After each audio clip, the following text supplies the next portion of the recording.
एक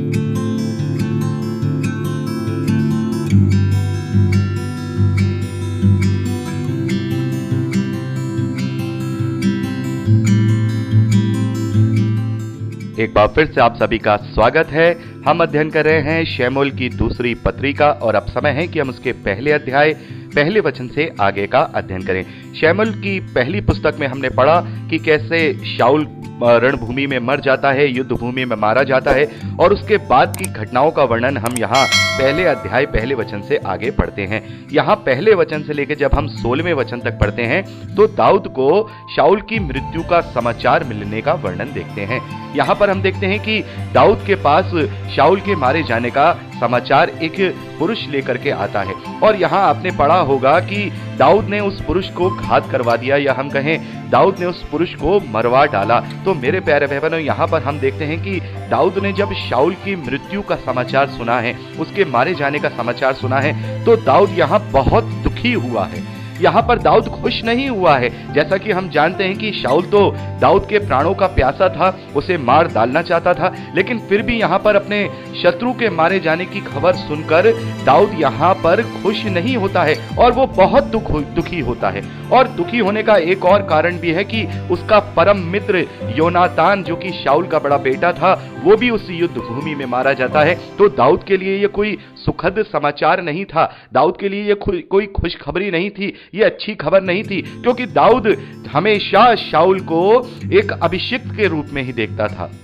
दाऊद के मन में थोड़ा सा भी शाऊल के प्रति हम देखते हैं कोई भी शत्रुता नहीं थी, कोई भी कड़वाहट नहीं थी। केवल शाऊल अपने उस महत्वाकांक्षा के चलते, जो उसके अंदर लालच समा गया था, उसके कारण वो दाऊद से बैर रखा करता था। लेकिन दाऊद कभी भी शाऊल से बैर नहीं रखा करता था और वो हमेशा चाहता था कि शाऊल, जो कि परमेश्वर का अभिषिक्त है, वो परमेश्वर के रास्ते पर चले। लेकिन शाऊल ने अपने जीवन भर परमेश्वर के विरोध में ही कार्य किया और यहाँ पर दाऊद का कैरेक्टर हमें समझ में आता है कि वो इस प्रकार से अपने मन में किसी के लिए बैर नहीं रखता था। तो मेरे प्यारे भाई बहनों, जैसा कि आपने यहाँ पर देखा होगा कि जो पुरुष वहां पर शाऊल की मृत्यु का समाचार लेकर के दाऊद के पास आया था, तो वो दाऊद को ये बताता है कि मैंने उसको इस तरीके से मार दिया है। लेकिन मेरे प्यारे भाई बहनों, हमने शमूएल की पहली पुस्तक में पढ़ा है कि शाऊल को किसी ने नहीं मारा है, बल्कि शाऊल अपनी तलवार पर खुद ही गिर पड़ा और उसके द्वारा वो मर गया है। यानी शाऊल ने खुद को अपने आप को मार लिया था। तो यहाँ पर जैसा कि हम देखते हैं कि जब इस पुरुष ने दाऊद से ये कहा कि मैंने उसको इस तरीके से मार दिया है, तो उसे ये लगा कि जो दाऊद है वो तो शाऊल का शत्रु है और दाऊद इस बात से बड़ा ही खुश होगा, प्रसन्न होगा और मुझे वो इनाम देगा, मुझे बहुत अच्छा मेरे लिए सोचेगा। तो उसने अपनी वाहवाही बटोरने के लिए, अपनी बढ़ाई करने के लिए वहां पर यह कह दिया कि मैंने उसे मारा है। लेकिन यहां पर हम क्या देखते हैं, जबकि दाऊद ने अपने पूरे जीवन काल में शाऊल के ऊपर हाथ नहीं उठाया, ना ही अपने साथियों को उस पर हाथ उठाने दिया। हमने देखा, शमूएल की पहली पुस्तक में हमने पढ़ा है कि दाऊद ने 2 बार शाऊल के प्राणों को छोड़ दिया है, क्योंकि दाऊद की दृष्टि में शाऊल जो है वो परमेश्वर का अभिषेक है, क्योंकि उसको अभिषेक किया गया था। तो इस कारण से दाऊद ने कभी भी उस पर हाथ नहीं उठाया। तो यहाँ पर हम देखते हैं कि दाऊद ने कहा कि तेरी हिम्मत कैसे हुई कि तूने परमेश्वर के अभिषेक को तूने मार दिया है। तो यहाँ पर हम देखते हैं कि दाऊद के लिए तो यही है कि उस पुरुष ने उसका घात किया है, तो दाऊद ने उसके जीवन का पलटा उससे उसी घड़ी ले लिया। और हम यहाँ पर पढ़ते हैं कि 15वें वचन में, तब दाऊद ने एक जवान को बुलाकर कहा, निकट जाकर उस पर प्रहार कर। तब उसने ऐसा मारा कि वह पुरुष मर गया। और दाऊद ने उससे कहा, तेरा खून तेरे सिर पर ही पड़ेगा, क्योंकि तूने खुद ये कहकर यहोवा के अभिषेक को मार डाला। अपने मुंह से अपने विरोध में ये गवाही दे दी थी, यानी कि उसने अपने मुंह से खुद यही कहा कि मैंने शाऊल को मार दिया है। तो यहाँ दाऊद कहते हैं कि वो परमेश्वर का अभिषिक्त था, तेरी इतनी हिम्मत नहीं होनी चाहिए थी, तूने परमेश्वर के अभिषिक्त को मारा है। तो उसके बदले में दाऊद ने वहां उसे इनाम नहीं, बल्कि उसके किए की सजा उसे वहां पर उसी घड़ी दे दी है। तो मेरे प्यारे भाई बहनों, इस प्रकार से हम यहाँ पहले वचन से लेकर के 16वें वचन तक शाऊल के मृत्यु का समाचार दाऊद के पास पहुंचने का वर्णन देखते हैं। और हम देखते हैं कि वो शाऊल की मृत्यु और खास तौर पे योनातान की मृत्यु से काफी दुखी थे और उसी दुख में ही उन्होंने यहाँ पर एक विलाप गीत को लिखा है। यहाँ हम 17वें वचन से लेकर लास्ट 27वें वचन तक उसी विलाप गीत को देखते हैं। मेरे प्यारे भाई बहनों, ये यहूदी कल्चर में था, ये इजरायली कल्चर में था कि जब वो किसी युद्ध में जीता करते थे तो वहां पर वो शौर्य गान यानी शौर्य गीत लिखा करते थे और शौर्य गीत गाया करते थे। और यदि परमेश्वर की उन्हें कोई भी फेवर मिलता था तो उसकी शान में, उसकी महिमा में वो गीतों को गाया करते थे। और यदि जो इज़राइल में यदि कोई दुख की बात होती थी, कोई दुख की घटना हुआ करती थी, तो फिर वो विलाप गीत के रूप में गीत गाया करते थे। अपने भावनाओं को, अपने एक्सप्रेशंस को वो अपने गीतों में वहां पर पिरो करके गाया करते थे। तो यहाँ पर हम देखते हैं कि इजरायलियों में ये विलाप गीत का प्रचलन बहुत है। और एक पूरी पुस्तक इसमें हम देखते हैं जो यिर्मयाह भविष्यद्वक्ता के द्वारा लिखी गई है, विलाप गीत। और ये वो विलाप गीत तब लिखे गए हैं, तब आगे चल के जब इजरायली अशूरियों के हाथों और उसके बाद बेबीलोन के हाथों जब वो बंधुआई में आ जाते हैं, तो ये वो विलाप गीत हैं जो दुखों के साथ वहां पर इजरायली गाया करते थे। और जिसमें कुछ बातें तो परमेश्वर को दुहाई देने के लिए गीत लिखे गए हैं और कुछ बातें अपने लोगों को, जैसे कहते हैं ना, श्रद्धांजलि देने के लिए वो विलाप गीत लिखे गए हैं। तो यहाँ आप इस पूरे विलाप गीत को पढ़ सकते हैं। इसमें कोई ऐसी खास डिस्क्रिप्शन वाली बात नहीं है जो मैं आपसे यहाँ पर इसके विषय में मैं आपसे बात करूँ। केवल एक सामान्य यहाँ विलाप गीत है, एक दुख का गीत है जो दाऊद ने शाऊल और योनातन की मृत्यु के बाद विलाप के रूप में लिखा है। तो आप इसे अपने आप से जरूर पढ़ लीजिएगा। तो मेरे प्यारे भाई बहनों, अब चलते हैं दूसरे अध्याय की ओर। दूसरे अध्याय पहले वचन से लेकर जब हम 7वें वचन तक पढ़ते हैं तो यहाँ पर हम दाऊद का यहूदा के गोत्र पर राजा बनने का वर्णन देखते हैं। यहाँ पर हम देखते हैं कि दाऊद परमेश्वर से पूछता है कि मैं किस नगर में जाऊं, तो यहोवा उसे बताते हैं कि तुम हेब्रोन नगर में जाओ। तो फिर वहां पर हम देखते हैं कि दाऊद अपने सारे साथियों के समेत, उनके घरानों के समेत, अपने सारे परिवार के समेत वो हेब्रोन नगर में आ जाते हैं। और यहाँ पर हम देखते हैं कि जो दाऊद के जो गोत्र वाले लोग हैं, यानी कि जो यहूदा के गोत्र वाले लोग हैं, वो उसे अपना राजा नियुक्त कर देते हैं या उसे अपना राजा मान लेते हैं। तो इस प्रकार से हम देखते हैं कि जो इजराइल के 12 गोत्र हैं, उनमें से जो एक गोत्र यहूदा का गोत्र है, वो अपने ऊपर दाऊद को राजा स्वीकार कर लेते हैं। इस प्रकार से हम देखते हैं कि जो यहूदा के गोत्र के पास जो भूमि है, जो क्षेत्र है, या अब हम ये कहें जो राज्य है, उसका राजा एक तरीके से वहां पर दाऊद को घोषित कर दिया जाता है। आगे हम 8वें वचन से लेकर जब 11वें वचन तक पढ़ते हैं तो यहां पर हम देखते हैं कि जो शाऊल है, उसकी मृत्यु के बाद उसका जो सेनापति है अबनेर नाम का, वो शाऊल के एक पुत्र ईश-बोशेत को अपने साथ ले जाकर इजराइल का राजा घोषित कर देता है। तो यहाँ पर हम क्या देखते हैं कि अब इजराइल 2 धड़ों में बंट चुका है। ये पहला वाकया नहीं है, आगे भी हम देखेंगे कि इजराइल का राज्य जो है 2 भागों में बंट जाएगा। यहाँ पर तो हम देखते हैं कि जो शाऊल का ये बेटा है, इसका ज्यादा राज्य वहां पर स्थापित नहीं होता है, लेकिन आगे हम देखेंगे कि जो इजराइल का राज्य है वो बाकायदा 2 भागों में बटेगा, जिसमें से 2 गोत्र, जो यहूदा का गोत्र है और जो बिन्यामीन का गोत्र है, वो यहूदा के देश पर राज्य करेंगे। और बाकी के जो 10 गोत्र हैं वो ऊपर के हिस्से में, यानी इजराइल के नक्शे को जब आप देखेंगे तो नीचे के हिस्से में यहूदा का क्षेत्रफल है और ऊपर के हिस्से में बाकी इजराइलियों का क्षेत्रफल है। तो वहां पर हम देखेंगे कि इजराइल 2 भागों में डिवाइड हो जाएगा, एक इजराइल का राज्य और एक यहूदा का राज्य। यहूदा के राज्य में केवल दाऊद के वंश से ही या दाऊद के परिवार में से ही राजा बनते हैं, और इजराइल में कोई भी जिसका ताकत हो, जो वहां पर राजा बनने के लिए अपने आप को वहां पावर के साथ सत्ता पे काबिज कर देता था, वो राजा बनता था। इसका विषय में अभी हम आगे पहला राजा और दूसरा राजा में इसका सारा वर्णन देखेंगे। तो मेरे प्यारे भाई बहनों, यहाँ पर हम देखते हैं कि जो इजरायली लोग हैं वो 2 भागों में यहाँ पर डिवाइड हो जाते हैं। 11 गोत्र तो एक तरफ वहां पर हम देखते हैं कि चाहे हो सकता है उन्होंने मन से माना हो ना माना हो, लेकिन जो शाऊल का सेनापति अबनेर है, उसने वहां उसके बेटे को राजा घोषित कर दिया है।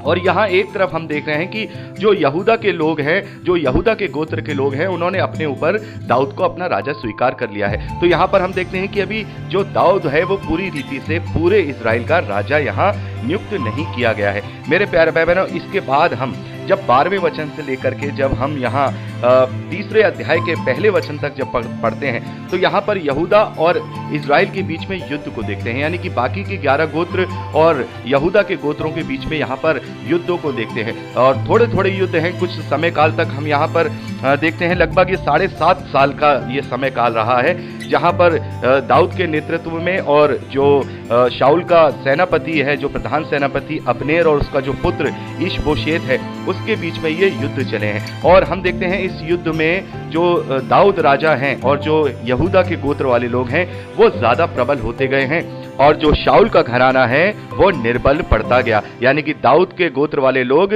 शाऊल के लोगों पर प्रबल होते गए। आगे तीसरे अध्याय उसके दूसरे वचन से लेकर जब हम 5वें वचन तक पढ़ते हैं तो यहाँ पर दाऊद के 6 बेटों के विषय में वर्णन दिया गया है जो कि यहूदा के देश में हिब्रोन नामक नगर में उत्पन्न हुए हैं। तो यहाँ 6 बेटों का यहाँ पर जिक्र मिलता है और इसमें से अभी कोई सुलेमान नहीं है, क्योंकि जो सुलेमान आगे होने वाला जो राजा है, दाऊद के बाद जो राजा बनेगा वो बतशेबा नामक पत्नी के साथ उत्पन्न होगा, जिसके विषय में अभी हम आगे 11वें और 12वें अध्याय में पढ़ेंगे। तो यहाँ पर हम दूसरे वचन से लेकर के 5वें वचन तक दाऊद के 6 पुत्रों का वर्णन देखते हैं। आगे हम 6ठे वचन से लेकर जब 11वें वचन तक पढ़ते हैं तो यहाँ पर जो शाऊल का प्रधान सेनापति अब्नेर है वो अब दाऊद के पक्ष में आ जाता है। जैसा कि आपने यहाँ पर पढ़ा ही होगा, जो शाऊल का बेटा है ईश-बोशेत वो अब्नेर के ऊपर एक गलत इल्जाम लगा देता है कि तू मेरे पिता की रखेली के पास गया है, यानी कि गलत इल्जाम लगाता है कि तूने इस तरीके से गलत काम किया है। और इस बात से जो अब्नेर है वो बहुत ज्यादा उससे खफा हो जाता है, यानी शाऊल के बेटे ईश-बोशेत से वो खफा हो जाता है और वो इस बात को ठान लेता है कि अब मैं इसका साथ नहीं दूंगा, बल्कि अब मैं दाऊद का ही साथ दूंगा और दाऊद को ही अब मैं पूरी रीति से राजा बनाने में उसकी सहायता करूंगा। तो इसके विषय में हम 6ठे वचन से लेकर 11वें वचन तक पढ़ते हैं। 12वें वचन से लेके मेरे प्यारे भाई बहनों जब हम यहाँ आगे 21वें वचन तक पढ़ते हैं तो यहाँ पर हम पढ़ते हैं कि अब्नेर जो है दाऊद के पास अपना जो संदेश है वो कहला भेजता है कि मैं तेरे साथ रहना चाहता हूँ और मैं तुझे समस्त इजराइल का राजा बनाने में तेरी सहायता करना चाहता हूँ। तो आपने यहाँ पर पढ़ा होगा कि यहाँ पर जो दाऊद है वो एक शर्त को वहाँ एक बीच में रखते हैं।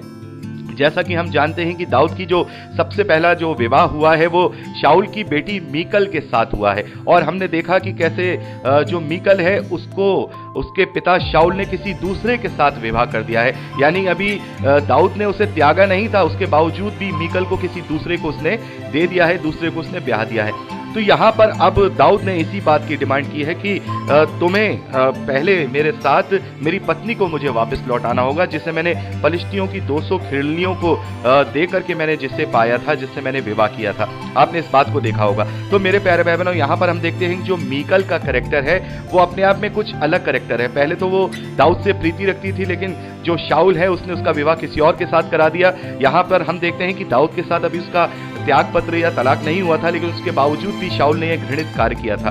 तो यहाँ दाऊद ने उसे वापस मांगने की बात की है कि भाई उसको लेकर के आओ, और आपने ये सारा वर्णन यहाँ पर पढ़ा होगा कि किस प्रकार से फिर जो ईश-बोशेत है वो उसकी पति से उससे लेकर के उसको वापस दाऊद के पास लौटा देते हैं। ये सारा वर्णन देखते हैं। और यहाँ पर जो अब जो मेन पावर थी ईश-बोशेत की, जो मेन पावर थी शाऊल के बेटे ईश-बोशेत की, जो कि सेनापति है अब्नेर, अब वो दाऊद की तरफ हो गया है। अब अब्नेर जो है दाऊद की तरफ हो गया है, तो जिससे कि क्या हुआ है कि जो इजराइल की तरफ का जो खेमा है, जो शाऊल की तरफ वाला जो खेमा है, वो थोड़ा अब कमजोर पड़ जाता है। तो इस प्रकार का पूरा वर्णन हम 21वें वचन तक देखते हैं। आगे हम 22वें वचन से लेकर के 30वें वचन तक अब्नेर की हत्या के विषय में देखते हैं। यहाँ पर हम देखते हैं कि अब्नेर ने तो अब दाऊद के साथ संधि कर ली है, वो दाऊद के साथ हो गया है, जो सेनापति है शाऊल का। तो अब यहाँ पर क्या देखते हैं कि दाऊद के लोगों में से एक व्यक्ति है जिसका नाम योआब है, और वो इस बात को नहीं समझता है। वो कहता है कि नहीं, दाऊद के साथ वो घात करने के लिए आया है, वो हमारा भेद लेने के लिए आया है, यानी वो उसे शक की नजर से देखता है, उसके ऊपर पूरा भरोसा नहीं करता। और यहाँ पर हम देखते हैं कि वो फिर अब्नेर की हत्या कर देता है। यहाँ 22वें वचन से लेकर के 30वें वचन तक इसी बात की घटना का वर्णन मिलता है कि अब्नेर की हत्या कर दी जाती है। और यहाँ पर हम 31वें वचन से लेके लास्ट इस तीसरे अध्याय के 39वें वचन तक देखते हैं कि अब्नेर के अंतिम संस्कार, उसके गाड़े जाने का वर्णन देखते हैं। और हम यहाँ ये भी देखते हैं कि जो दाऊद है इस बात से खुश नहीं है। दाऊद जानते हैं कि अब्नेर ने मेरे साथ संधि की थी और उसने मेरा साथ दिया था, तो दाऊद इस बात के लिए योआब को काफी इस बात के लिए बुरा भी कहते हैं कि भाई अब तुमने जो अब्नेर का जो घात किया है, ये जो हत्या की है, इसके विषय में मैं निर्दोष रहूंगा, बल्कि जो भी परमेश्वर का क्रोध या जो भी इसका जो तुम्हें भुगतान करना है वो योआब और योआब के परिवार, उसके कुल को ही करना होगा। ये सारी बातें आप यहाँ पर पढ़ सकते हैं। और इस प्रकार से सारी बातें हम यहाँ 39वें अध्याय तक पढ़ते हैं कि अब जो इज़राइल का जो खेमा है वो पूरी तरह से निर्बल पड़ चुका है। मेरे प्यारे भाई बहनों, चौथे अध्याय को जब हम पढ़ते हैं तो चौथे अध्याय में हम ईश-बोशेत की हत्या के विषय में देखते हैं। आप इसको अपने से पढ़ लीजिएगा। यहाँ पर कोई ज़्यादा बातें ऐसी नहीं है जो हम डिस्क्राइब करें। यहाँ पर भी हम वही बात देखते हैं कि जब शाऊल के मरने का जो समाचार लेकर के जो पुरुष आया था उसके साथ कैसा वर्ताव दाऊद ने किया था। तो यहाँ पर भी हम देखते हैं कि कुछ भेदिए ऐसे हैं जो शाऊल के बेटे के साथ ही रहते थे, उसी के तरफ के बिन्यामीनी गोत्र के लोग थे। वही लोग जो हैं उसको घात कर देते हैं, उसकी हत्या कर देते हैं और दाऊद के पास आकर के ये सोचते हैं कि हम ये बात अगर दाऊद को बताएंगे तो दाऊद खुश होगा। तो यहाँ पर भी हम दाऊद का करैक्टर देखते हैं कि दाऊद बिल्कुल खुश नहीं होता और उन दोनों को वहां पर वो सजा देता है और उन्हें मार डाला जाता है।